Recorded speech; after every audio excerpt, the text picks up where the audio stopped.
Back to 7 Sunrise. I'm here in the studio with Jimbo from Precision Ski, and you know it's a Saturday morning, so we had to do a little bit of catching up. But gorgeous morning. How nice is it outside today? I love this time of year. Officially spring skiing weather.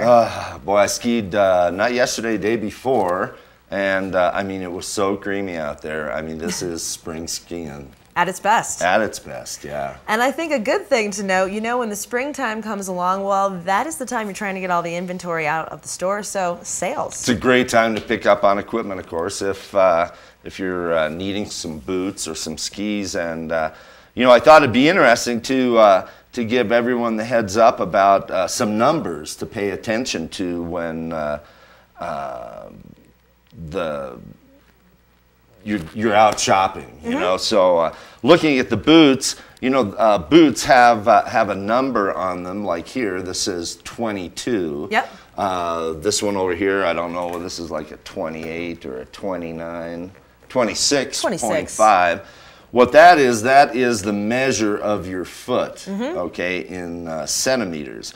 So you have to sort of work on translating from a 7, an 8, or a 9 shoe size to the metric system. Of course. So, you know, that having been said, then there are some other numbers. You know, if you take a note here on our little sign, the flex of this boot here is 120, and the flex of this boot is 70.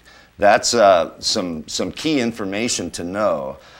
Every boot manufacturer has their own scale, so these numbers don't exactly cross over from Salomon to Nordica, but they give you a good idea of where the boot fits into their sizing and performance scheme. In that the higher the number, the more resistance the boot has to flex. Okay. So racing boots have very high numbers. Most of them are 130, 140, 150. And around 120 is where recreational boots start, sometimes around 130 or so. But the upper flex number means that that is a higher performing boot. It requires more energy to flex it. It gives you a quicker response, but it's suited more for a heavy skier rather than a light skier. Okay. So as an example, you know, here's a boot that the flex is 70. This is an easier flexing boot. This is a ladies' boot, so most ladies' models are a little bit softer in flex because women, of course, are a little smaller than us guys, and that flex number is a little bit lower. Lower level introductory boots to help skiers flex and feel fluid in their boots. A lower flex number is a good thing to have. You know? Nice. And I feel like people who maybe only ski, you know, a couple of days, a couple of weeks out of the year, they might not be as familiar with how these numbers work and how they really apply. Right. You know, when you get your foot sized in the store, they use a foot sizing instrument called a Brannock device that measures the length of your foot and tells you the centimeter length. But it's also important to know what the length is from your heel to the ball of your foot. That's pretty key. What that does is that helps to ensure that the wide part of your foot is in the wide part of the boot. I'm probably making this tough to follow here. And, it's okay, you know, they're pros. And one way to really ensure that you've got a good fit in a boot is to replace the insole, which this is one that, you know, comes in standard in a boot. They're very non-supportive, and replace it with either something like a trim-to-fit insole or a full custom insole, and that gives your foot something to stand upon, that gives you support, and you don't have to rely on the buckle system to hold your foot securely. You have better support, better circulation. Yeah. A lot of good things. And those are great because, you know, you get one of those insoles and, you know, maybe you're thinking, well, the ski season's winding down. Take them out, pop them into your hiking boots, and then, you know, you're good to go until they get back in the ski boots. Exactly. You know, boots are like feet, coincidentally, in that there's hard components. In the boot, it's the shell and your bony structure, your skeleton, and then there's the soft feature, which is the liner.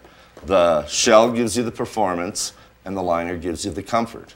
Nice. You know, so by combining both of them together, the manufacturers have great models of boots that fit a myriad of feet, this is a great time to pick up on a pair of boots at a good price. Yeah, exactly. Every shop's on sale. Yeah, the best time to be looking for boots. And you know, we got into the habit of always talking about tunes and what kind of, you know, things you need to know for your skis and boards before you head out on the current snow conditions. And you know, springtime, what does that mean for what people should be looking for in their tunes? Well, you know, you've got a combination of conditions out there. If you're out there early, it's a little bit firm, you know, so you need good sharp edges. I mean, that's paramount. And also when you're skiing during the day, some of the softer snow gets scraped down to the harder surface.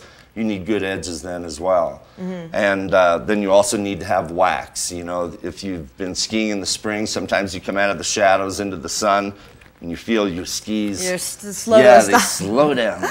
They adhere to the snow, and the wax helps to break that up. So you have better consistent ski performance if you keep your skis tuned and perfect. waxed. Well, if you're looking to get a good tune for the spring conditions, or maybe you're looking to get a new pair of boots before you head into next season, definitely check out Precision Ski. They're very centrally located in Frisco, right across from the Walmart shopping complex.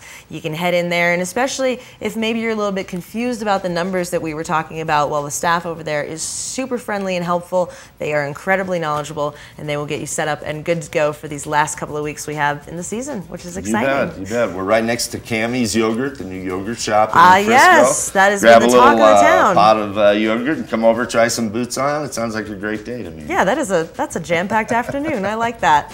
Well, we are going to take a quick break here on Summit Sunrise, but we got more to come, including our Watch and Win in the second half of the show, so you want to make sure you stick around.